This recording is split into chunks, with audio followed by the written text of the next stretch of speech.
روزمرہ کی بنیاد پہ ہم یہ ڈپریشن، انزائٹی کے جیسے اصطلاحات ہم عام سنتے ہیں، اور بعض اوقات لوگ بہت ہی مخلص عبادت گزار لوگ بھی رمضان کے اندر عبادات میں اپنے ذہنی دباؤ، ذہنی تناؤ، ذہنی امراض کا علاج بھی انہی چیزوں میں ڈھونڈنے کی کوشش کرتے ہیں.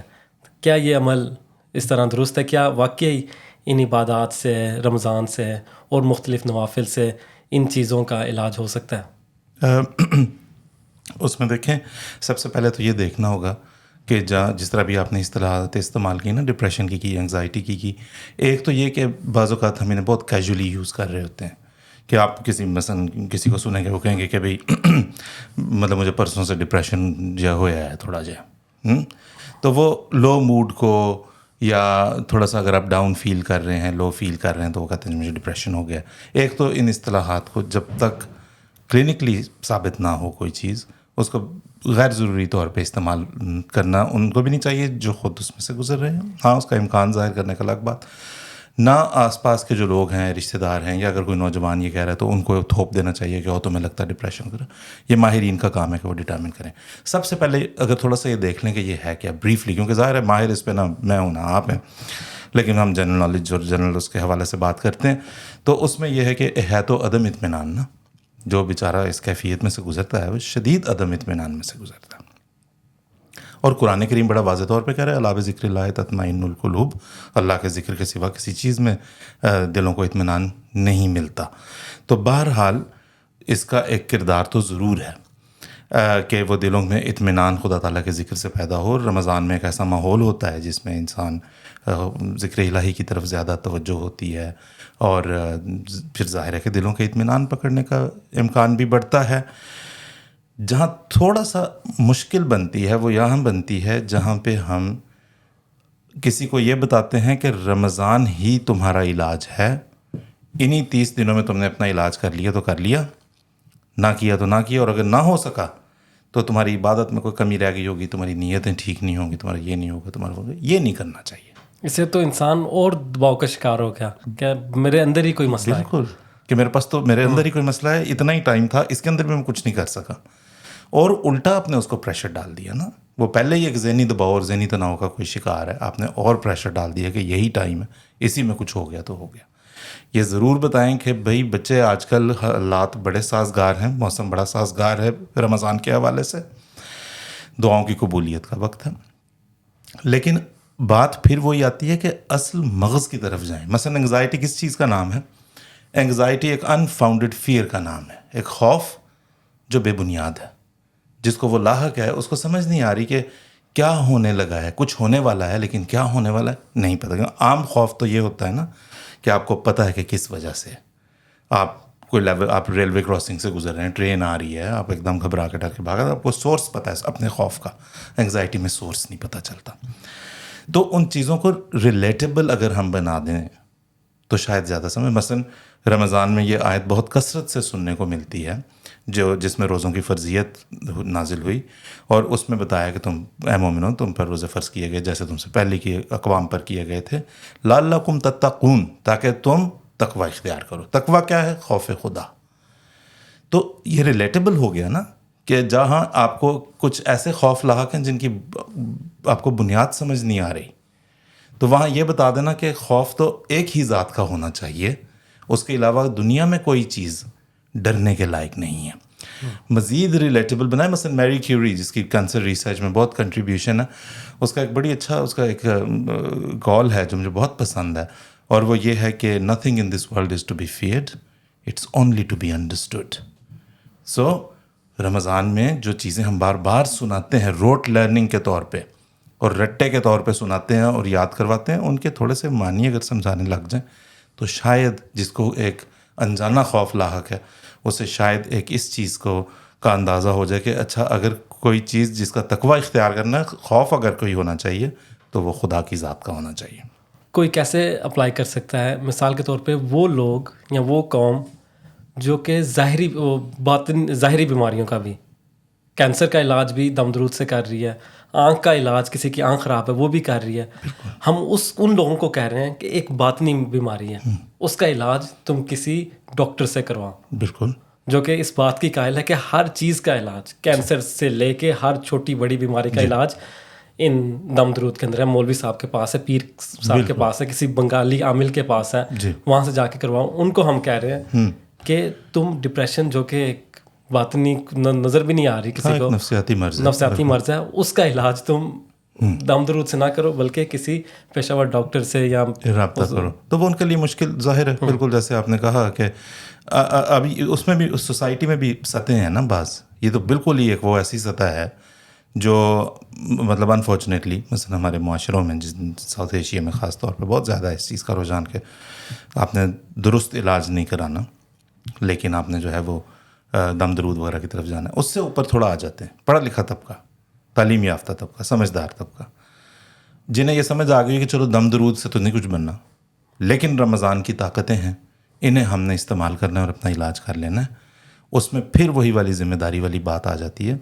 فرق پڑتا ہے لوگوں کو رمضان سے, لیکن بنیادی طور پہ 3 طرح کی کیٹیگریز بنتی ہیں جو ذہنی دباؤ, ذہنی تناؤ کا شکار ہیں. رمضان آیا, بعضوں پہ اس کا پلسیبو ایفیکٹ ہوگا, ہائپ ہے نا, جتنی بڑی سپر مارکیٹ کی چینز ہیں سب نے رمضان مبارک, رمضان کی آفرز, رمضان کی سیلز, پوری کی پوری آئلز جو ہیں وہ انہوں نے خانچے جو ہیں وہ انہوں نے مختص کر دیے رمضان کے لیے, اور پھر تیاریاں ہو رہی ہیں اور یہ ہو رہا ہے اور سب کچھ سارا سلسلہ. تو it's something very special جو ہونے والا ہے, اور اس میں انسان کو لگتا ہے کہ ضرور کچھ نہ کچھ ہو جائے گا. ایک تو پلسیبو ہو گیا. دوسرا وہ ہو گیا جنہیں کوئی فرق نہیں پڑتا, وہ دوسرے اینڈ پہ اور دباؤ اور تناؤ میں نکلتے ہیں کہ رمضان نے بھی میرا کچھ نہیں بگاڑا, میں تو بالکل ہی ہوپ لیس کیس ہوں میں شاید. اور تیسرے وہ ہیں جنہیں جینیونلی فرق پڑتا ہے اور روحانی طور پہ وہ زیادہ توانا محسوس کرتے ہیں, زیادہ انرجیٹک محسوس کرتے ہیں رمضان کے تجربے میں سے گزرنے کے بعد. بات آ جاتی ہے دوبارہ وہی باتیں جو ہم رمضان میں بہت کثرت, مثلا ہم ایسے آدمی کو کہیں گے تم ذکر الہی تم یا تو کم کر رہے ہو, یا اس کو کہیں گے کہ تم زیادہ کیا کرو, جو کہ درست بات ہے, کرنا چاہیے, اللہ تعالیٰ کا حکم ہے, نبی کریم صلی اللہ علیہ وسلم کی سنت ہے ذکر الہی. لیکن پھر یہ بھی تو بتائیں کہ ذکر الہی سے مراد کیا ہے. عام طور پہ ہم نے اس کو ایک کلیشے بنا دیا ہوا ہے. مثلا بہت بڑا مجمع ہے, اس کو اگر چپ کرانا ہے, شور کر رہا ہے, تو ان کو یہ کہہ دینا کہ ذکر الہی میں مصروف ہو جائیں. دھکم پیل مچی ہوئی ہے, کھانے کی لائن لگی ہوئی ہے, ٹھیک ہے, اس میں کوئی شور و غل مچا ہے, آپ ان کو کہہ رہے ہیں کہ ذکر الہی میں. تو یہ کلیشے بن گیا ہوا, یہ بعض چیزیں ہوتی ہیں نا جو اب یہ صرف اس چیز کا بن گیا ہوا ہے کہ مطلب انسٹیڈ آف سیئنگ کہ جسٹ شٹ اپ, کہتے ہیں ذکر الہی میں مصروف ہو جاؤ, مذاق بن جاتا ہے چیزوں کا.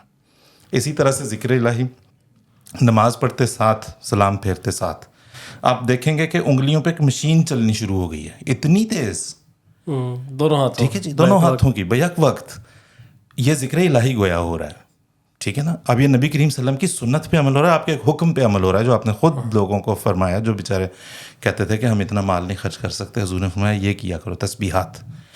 نہ آپ سبحان اللہ پہ غور کر رہے ہیں, نہ آپ الحمدللہ پہ غور کر رہے ہیں, نہ آپ اللہ اکبر پہ غور کر رہے ہیں. آپ کو گنتی ہے کہ یہ گنتی پوری ہو جائے کسی طرح. اب یہ تو ذکر الہی نہ ہوا نا جب آپ کو نہ سبحان اللہ کا مطلب نہ مفہوم پتہ. مقصد تو یہ کہ 33 دفعہ اس پہ رکو, غور کرو, یا 33 دفعہ کے دوران کہیں اس پہ غور کرتے رہو, ٹھیک ہے نا, کہ 33 دفعہ غور کرنا تو مطلب غور کے کوئی وہ خانے تو ہے نہیں. اس دوران غور کرنا, سوچنا, میں اللہ تعالیٰ کی تسبیح بیان کر رہا ہوں, میں اللہ تعالیٰ کی حمد بیان کر رہا ہوں, میں اللہ تعالیٰ کی جو کبریائی جو صرف اسی کو زیب دیتی ہے اس کا بیان کر رہا ہوں. اور اس میں یہ محسوس کرنا کہ وہ جو پاک ہے, وہ جو تعریف کے لائق ہے, اور وہ جو سب سے اعلیٰ اور افضل اور اولیٰ ہے اور اعلیٰ ہے, میں اپنے آپ کو اس کے سپرد کر دوں. تو وہ ایک دل کو اطمینان دینے والی چیز ضرور ہے, لیکن اس کے لیے اس کو سمجھنا پڑے گا. تو اس سے بھی ایسا لگ رہا ہے جیسے کہ ایک رسمی عبادت رہ گئی ہے, اور جو اس کا اصل مغز تھا وہ جاتا رہا. کہ کیا کہتے ہیں, استنجا بھی احتیاط سے کرو ورنہ اس سے بھی روزہ ٹوٹ سکتا ہے.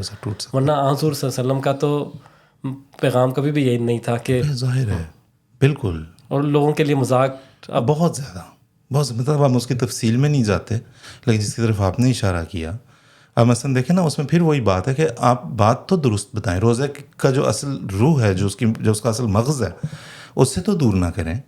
روزے کا مقصد تھا کھانے کی تمنا ہے, ارج ہے, پینے کی تمنا ہے انسان کو، ضرورت ہے جسم کو، اور انسان اس کو اس سے محروم رکھ رہا ہے، اور بعض دوسری لذات سے جو عام حالات میں تو آپ کے لیے جائز ہیں، لیکن آپ ان لذات سے اللہ کے حکم کی تعمیل میں دور ہو رہے ہیں۔ اب یہ کہنا کہ اگر کان میں سے پانی چلا جائے تو کیا روزہ ٹوٹ جائے گا؟ بھئی کان میں سے پانی آپ کے پیٹ میں نہیں جا رہا، یا کوئی دوسرے پوچھیں کہ جی یہاں سے چلا جائے تو پانی ٹوٹ، وہاں سے نہیں بھئی، کوئی ایسے اس سے صرف مطلب حالت سخت لفظ ہو جاتا ہے، لیکن اس سے صرف میں کیا کہوں، نادانی شاید لوگوں کی ظاہر ہوتی ہے کہ بھی ایسا تھوڑی کہ یہاں کان سے جو ہے وہ سیدھی پیٹ تک کوئی پائپ جاتی ہے جس سے اگر آپ کو پیاس لگی ہے تو تھوڑا سا پانی، پیاس کو برداشت کر رہے ہیں آپ، کان میں چلا گیا پانی، اس نے نہ آپ کی پیاس بجھائی نہ کچھ کیا نا، ہاں؟ تو پانی فی ذاتے ہی تو حرام نہیں ہے نا، آپ غسل کر سکتے ہیں، وضو کرتے ہیں، تو اس لیے وہی بات آ جاتی ہے دوبارہ کہ لوگوں کو اس چیز کو مذہب کا خیز بنا دینا۔ مثلا یہ بات اب تصور نہیں کی جا سکتی کہ ایک آدمی کلی کرتے ہوئے اگر غلطی سے ایک قطرہ اس کے حلق سے نیچے چلا گیا ہے تو وہ قیامت کے دن جو ہے وہ جہنم رسید کیا جا رہا ہو اس لیے کہ تمہارے حلق میں سے ایک یہ قطرہ پانی کا چلا گیا تھا، وہ قسمیں کھاتا رہے گا کہ میری پیاس بھی نہیں بجھی، مجھے پتہ بھی نہیں چلا، ٹھیک ہے نا؟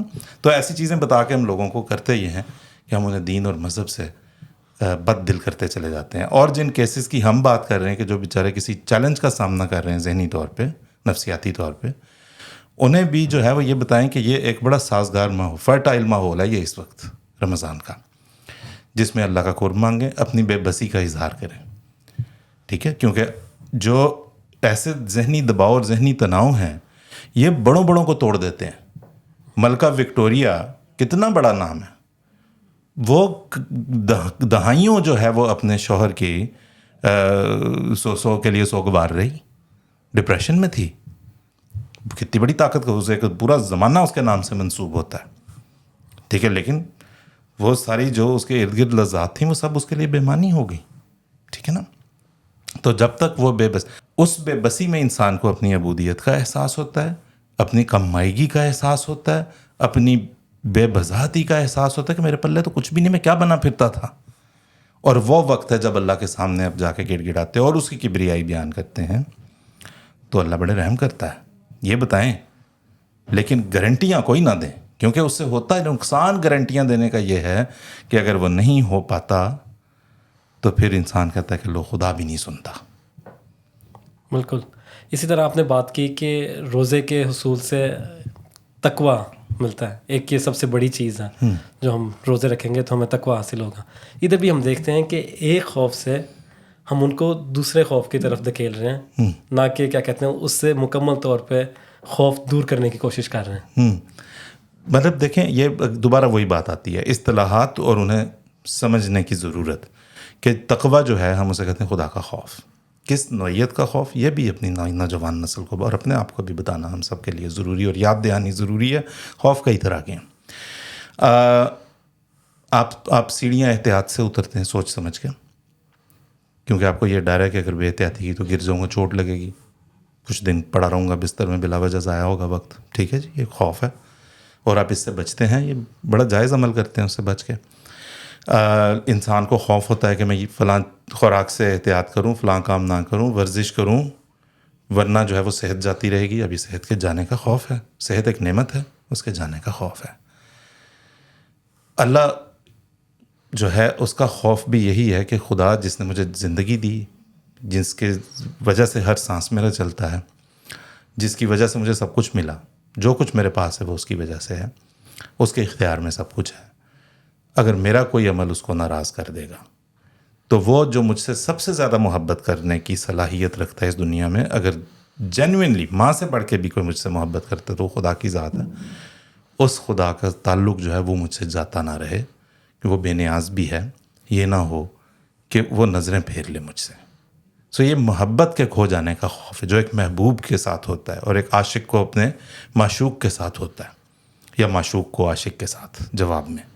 تو اس لیے یہ بھی ٹھیک سے درست طریقے سے بتانا ضروری ہے کہ یہاں پہ خدا کے خوف سے مراد وہ جو ہم پیدا کرتے ہیں کہ چونکہ آج تم نے کھجور کے بغیر روزہ کھولا، لہٰذا یہ تو بھئی اب پتہ نہیں کہاں کس کھاتے میں لکھا گیا تمہارے، ٹھیک ہے؟ آج تم جو ہے وہ اذان ختم ہو گئی تھی اور تم اس کے بعد بھی منہ چلاتے نظر آ رہے تھے آدھے منٹ کے لیے، اللہ ہی خیر کرے، دعائی کرو اللہ بخش دے تمہیں۔ یہ جو دھمکاوے ہیں اس سے صرف اور صرف نوجوان نسل خدا سے دور ہوتی ہے اور کچھ بھی نہیں ہوتا.